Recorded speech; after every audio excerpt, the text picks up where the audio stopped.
Financial markets పై పట్టు సాధించాలనుకునే వాళ్ళు Revanth conduct చేసే వెబినార్ కోసం ఈ నెంబర్ కి కాల్ చేయండి.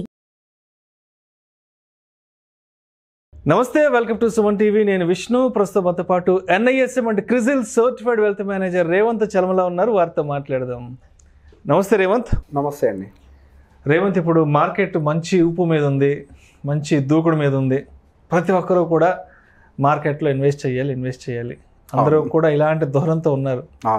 అయితే అంటే మార్కెట్ ఆల్ టైమ్ హైలో ఉన్నప్పుడు, మంచి ర్యాలీలో ఉన్నప్పుడు చాలామంది ఏం చేస్తున్నారంటే, ఇంకా మార్కెట్ ముందుకు వెళ్ళిపోతుంది కదా, మార్కెట్కి వచ్చిన ఏం డోకా ఏం లేదని చెప్పేసి, చేతిలో డబ్బులు ఉన్నాయి కదా అని చెప్పేసి, తెలిసిన వాళ్ళు చెప్పారనో, ఫ్రెండ్స్ చెప్పారనో రకరకాల స్టాక్స్ ఇన్వెస్ట్ చేసేస్తున్నారు.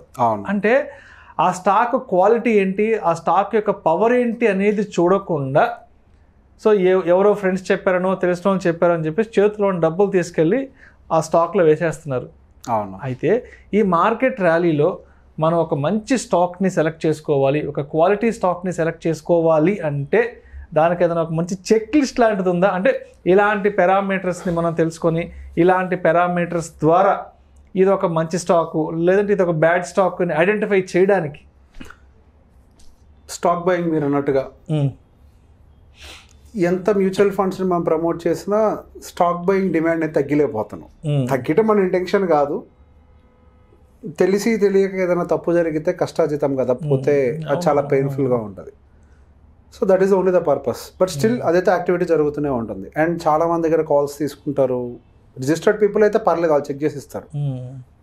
మనకి రీసెర్చ్ అనలిస్ట్ అయితే they give really good stocks. అట్లా కాకుండా బయట మనం రకరకాల చోట్ల అది మాట్లాడుకుంటూ, ఇట్లా మనం మాట్లాడినట్టుగా మాట్లాడుకుంటూ స్టాక్ పిక్ చేస్తాం. ఒక స్టాక్ని మన పోర్ట్ఫోలియోలోకి తీసుకునే ముందు మనం ఒక రియల్ ఎస్టేట్ ల్యాండ్ని ఎంత ఎగ్జామిన్ చేస్తామో అదే విధంగా స్టాక్ని కూడా ఎగ్జామిన్ చేయాలి. ఓకే, దాని కాగితాలు మంచిగా పుట్టు పురగతులు అని చూస్తాం. అసలు లాస్ట్ 40-50 years లో ఆ ల్యాండ్ హిస్టరీ మొత్తం ట్రాక్ చేస్తాం. ఎవరిది ఏంటి, డబుల్ రిజిస్ట్రేషన్లు ఉన్నాయా, అన్ని చుట్టుపక్కల ఏమైనా ఆక్రమణలు, చెరువులు, కంచాలు అన్ని చూస్తాం కదా. అలానే కొన్ని బేసిక్ సేఫ్టీ పారామీటర్స్ చెప్తాను. అవేమి నేను గోల్డెన్ రూల్స్ అని చెప్పాను, కానీ కంపెనీ దివాలా తీయకుండా ఉండడానికి, అది ఫేక్ అవ్వకుండా ఉండడానికి కొద్దిగా మేబీ కొంత ఆపర్చునిటీ ఉంటుంది అక్కడ. సో బేసిక్గా మనకి market capitalisation versus enterprise value అనేది ఒకటి ఉంటుంది. సో మార్కెట్ క్యాపిటలైజేషన్ అంటే ఏంటి, దాని ఈక్విటీ షేర్ వాల్యూ దాన్ని మార్కెట్ క్యాపిటలైజేషన్ అంటాం. సో ఎంటర్ప్రైజ్ వాల్యూ అని అంటే మార్కెట్ క్యాప్ ప్లస్ డెప్ట్ మైనస్ క్యాష్. ఓకే, సో ఇక్కడ ఏమంటే డెప్ట్ అని యాడ్ చేసి క్యాష్ ని మైనస్ చేస్తాం. సో ఎప్పుడైతే ఎంటర్ప్రైజ్ వాల్యూ అనేది మనకి మార్కెట్ క్యాప్ వాల్యూ కంటే ఎక్కువగా ఉంటుందో అది రిస్కీ. మార్కెట్ క్యాప్ అంటే ఎక్కువ ఉంటే ఈవీ వాల్యూ మార్కెట్ క్యాప్ అంటే ఎక్కువ ఉండకూడదు. సో దీని ఫార్ములా సింపుల్గా అర్థం చేసుకోండి. ఈవీ అంటే ఏంటి, మార్కెట్ క్యాప్ ప్లస్ డెప్ట్, అప్పు మైనస్ క్యాష్. ఓకే, ఇక్కడ అప్పు కూడా యాడ్ అయి ఉంటుంది. సో బేసిక్గా ఇక్కడ క్యాష్ కాంపోనెంట్ కూడా మైనస్ చేసేస్తున్నాం. సో ఎప్పుడైతే ఈవీ వాల్యూ అనేది మార్కెట్ క్యాప్ వాల్యూ కంటే ఎక్కువ ఉంటుందో ఆ కంపెనీ కొద్దిగా రిస్క్ ఎక్కువ. సో దాన్ని కొంచెం పక్క పెరగడం మంచిది. అందులో కూడా తీసుకునే వాళ్ళు ఉంటారు. సో బేసిక్గా దాన్ని కూడా ఇంకో పారామీటర్స్ చెక్ చేస్తామనంటే దాని ఇండస్ట్రీ యావరేజ్ వస్తే ఎలా ఉంది. పియర్ కంపారిజన్ అంటాం కదా, పియర్ కంపారిజన్ అంటే దాని తోటి ఇండస్ట్రీ కంపెనీస్ అన్నీ ఎలా మెయింటైన్ చేస్తున్నాయి. ఆ పియర్ కంపారిజన్ యావరేజ్ కంటే ఎక్కువ ఉందా, అసలు దాని జోలికి పోవద్దు. అట్లీస్ట్ అది పియర్ కంపారిజన్తో తక్కువలో ఉండాలి, అంటే ఇండస్ట్రీ యావరేజ్తో పోతే తక్కువగా ఉండాలి. అండ్ నెక్స్ట్ వచ్చేసరికి promoter holding and pledge. Promoter holding అంటే ఏంటి, మనకి ప్రమోటర్స్ అంటే కంపెనీ ఓనర్స్ ఎవరైతే స్థాపించారో కంపెనీ ఓనర్స్ ఎంత పర్సంటేజ్ హోల్డ్ చేస్తున్నారు ఆ కంపెనీలో. కొన్ని కంపెనీస్లో 50-60 మెయింటైన్ చేస్తారు ప్రమోటర్సే. కొన్ని కంపెనీస్లో 50-60 నుంచి మనకు అర్థం కాకుండా తగ్గించుకుంటూ 10-7 అట్లా కూడా వెళ్ళిపోతూ ఉంటారు. సో ప్రమోటర్ హోల్డింగ్ ప్యాటర్న్ ఎట్లుందో కూడా చెక్ చేసుకుంటూ ఉండాలి. ప్రమోటర్ హోల్డింగ్ పర్సంటేజ్ బెటర్గా ఉంటూ సో వాళ్ళ ప్లెడ్జింగ్ రేషియో కూడా చెక్ చేస్తూ ఉండాలి. ప్లెడ్జింగ్ అంటే ఏంటి, వాళ్ళకి హోల్డింగ్ ఉంది కానీ దాన్ని తీసుకెళ్ళి తనఖా పెట్టి అప్పు తీసుకుంటాం, దాన్ని ప్లెడ్జింగ్ అని అంటాం. కొలెటరల్గా పెట్టి డబ్బులు తీసుకోవటాన్ని ప్లెడ్జింగ్ అని అంటాం. ఆ ప్లెడ్జింగ్ వాల్యూ ఎక్కువగా ఉన్న ఉపయోగం లేదు. మీ దగ్గర 50% ఉంది స్టాక్స్ ప్రమోటర్ దగ్గర, దాన్ని 50% వాళ్ళు తనఖా పెట్టేస్తే పాయింట్ ఏమైనా ఉందా అంటే ఆయన యాక్చువల్ వాల్యూ అంతా 25. ఏ రిస్క్ ఉన్నా కానీ ఆయన హెడ్జ్ చేయలేడు మళ్ళీ. సో బేసిక్గా ఎట్లాంటి సందర్భాల్లో వాళ్ళు ఆ కొలెటరల్ పెడతారంటే కంపెనీని ముందరికి తీసుకెళ్లాలనుకున్న క్యాష్ రిక్వైర్మెంట్స్ ఉన్న కొలెటరల్ పెట్టి డబ్బులు తీసుకొని వాళ్ళు పని చేయించేసుకుంటారు. ఇప్పుడు కొలెటరల్ కూడా ప్లేస్ లేనంత, ఆల్రెడీ ఎగ్జిస్టింగ్ కొలెటరల్ ఉందనుకోండి, నెక్స్ట్ ఫ్యూచర్ నీటి కూడా అవసరం లేనంత, then the company and the promoter is also into risk. Promoter రిస్క్లో ఉన్నప్పుడు సహజంగా కంపెనీస్ ముందరికి వెళ్ళవు. సో ఎప్పుడైనా కానీ ఐడియల్గా ఒకటి చెప్తే 30% అనేది, బట్ అది కూడా ఇండస్ట్రీ యావరేజ్తో కంపేర్ చేయాలి. ఒక్కొక్క ఇండస్ట్రీ యావరేజ్ ఒక్కొక్క రకంగా ఉంటుంది. సో ఎప్పుడు కూడా మరి బెంచ్ మార్క్ పెట్టద్దు. బట్ 30% కంటే ఎక్కువ ప్రమోటర్ హోల్డింగ్ కనుక ప్లెడ్జింగ్లో ఉంటే అది కొంతవరకు రిస్క్లో ఉన్నట్టే. And next debt to equity ratio ఎలా ఉందో చెక్ చేసుకోవాలి. సో కంపెనీ యొక్క అప్పులు దాని ఈక్విటీ అంటే దాని యొక్క ఆస్తుల్ని అమ్మి కూడా తీర్చలేని కండిషన్లో ఉందనుకోండి, దాని జోలికి అసలు పోవద్దు. అంటే మన జీవితాల్లో కూడా చూస్తూ ఉంటాం, మన ఆస్తులకు మించిన అప్పులు చేయటాలు ఉంటాయి కదా. In the same way companies లో కూడా ఉంటాయి. So det to equity ratio ఎప్పుడు కూడా మనకి 1 బిలో ఉండాలి. 1 దాటిపోయింది అని అంటే దాని డెట్ టు ఈక్విటీ రేషియో అనేది మ్యాచ్ అవ్వట్లేదు, అంటే అది ఎక్కువ రిస్క్ లో ఉంది. ఏ రిస్క్ లో ఉన్నా కానీ వాళ్ళు దివాలా తీయాల్సిందే. సో దాన్ని కూడా అగైన్, సో ప్రతిదీ మళ్ళీ 1 బెంచ్ మార్క్ అంటే కాదు, కొన్నిటికి 0.8 కూడా ఉండొచ్చు. సో బేసిక్గా ఇండస్ట్రీ యావరేజ్ కొన్నేంటి క్యాష్ రిచ్ కంపెనీస్ ఉంటాయి, ఐటీస్ లాంటివన్నీ కూడా క్యాష్ రిచ్ కంపెనీస్ ఉంటాయి.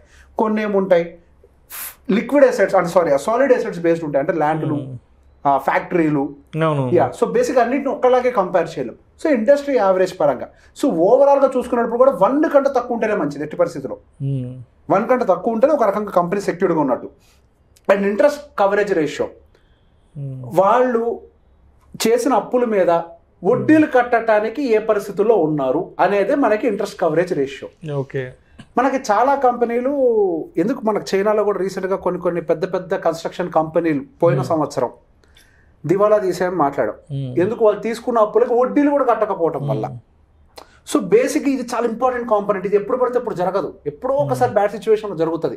చైనాలో పెద్ద పెద్ద కంపెనీలు దివాలా తీసిన అప్పుడే మనకి మెటల్ స్టాక్స్ అక్కడ మనం కూడా డిస్కస్ చేసాం వాటి గురించి. వాళ్ళకు వచ్చిన సమస్య కూడా ఏంటి, వడ్డీలు కూడా కట్టలేకపోతున్నారు. సో ఈ పరిస్థితి కంపెనీలకి ఎంత పెద్ద కంపెనీకైనా వస్తూ ఉంటుంది ఇది.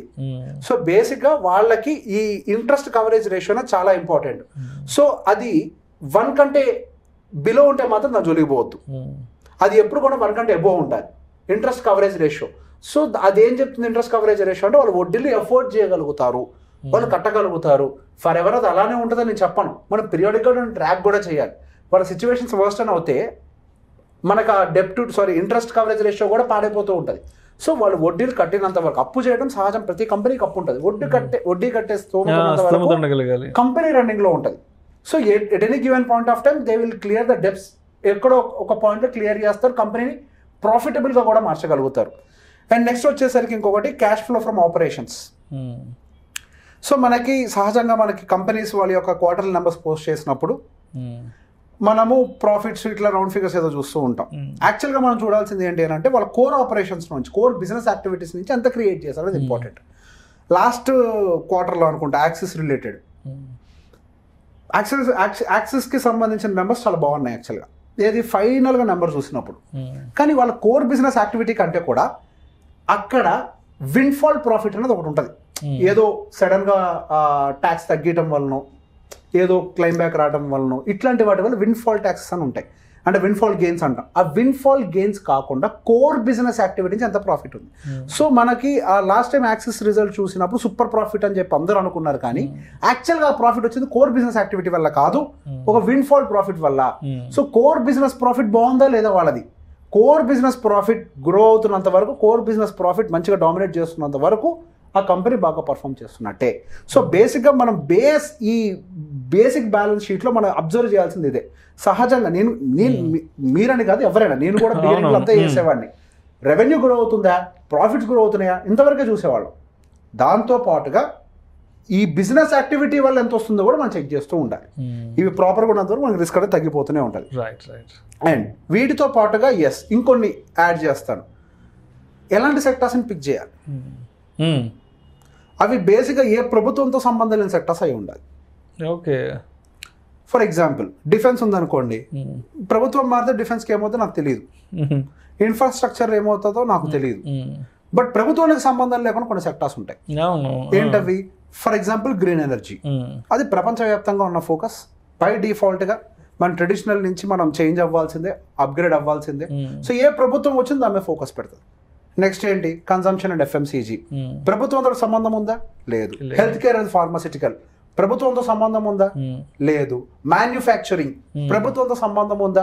ఎస్, కొంత ఇంపాక్ట్ అవుతుంది. మ్యానుఫ్యాక్చరింగ్ లో అగైన్ మనకి మళ్ళీ చిన్న చిన్నవి ఉంటాయి, ఆటో సెక్టర్ అని రకరకాలు ఉంటాయి. ఎస్, ప్రభుత్వంతో సంబంధం లేకుండా కూడా ఏ ప్రభుత్వం వచ్చినా డెవలప్ చేయడానికి ఆపర్చునిటీ ఉండేటువంటి సెక్టర్స్ మనం పిక్ చేసి ఈ పారామీటర్స్ వాటిలో అప్లై చేస్తే ఇవాళ కాకపోతే రేపటికైనా సరే అవి స్లోగా ఎదుగుతూ పోతూ ఉంటాయి. కళ్ళు మూసుకొని పెట్టడం అనేది కాదు, కళ్ళు తెరిచి ఈ బేసిక్ ఎనాలిసిస్ గట్టిగా 10 నిమిషాలు పావుగంట పట్టుద్ది. ఈ 10-15 నిమిషాలు టైం మనం స్పెండ్ చేసి ఇవి చూసుకొని ఫస్ట్ సెక్టర్స్ ని షార్ట్ లిస్ట్ చేయండి, అందులో నుంచి మార్కెట్ క్యాపిటలైజేషన్ షార్ట్ లిస్ట్ చేయండి, అందులో నుంచి కంపెనీస్ ని ఈ పారామీటర్స్ షార్ట్ లిస్ట్ చేయండి. అండ్ ఎస్, ఆ తర్వాత మీరు దాని ఆర్డర్ బుక్ చూస్తారా, ఏం కొత్త ఆర్డర్స్ ఉన్నాయో చూస్తారా, అది మీ ఎక్స్ట్రా టాలెంట్. ఇప్పుడు నేను చెప్పేది బేసిక్ ఏమీ తెలియని వాళ్ళకు. Thank you so much Revanth. Thank you అండి. ఒక స్టాక్ని కొనే ముందు తప్పనిసరిగా ఎటువంటి అంశాలను, ఎటువంటి విషయాలను తప్పనిసరిగా పరిగణలోకి తీసుకొని ఆ స్టాక్ని పిక్ చేసుకోవాలనే అంశం గురించి చాలా చక్కగా తెలియజేస్తే thank you so much Revanth. Thank you.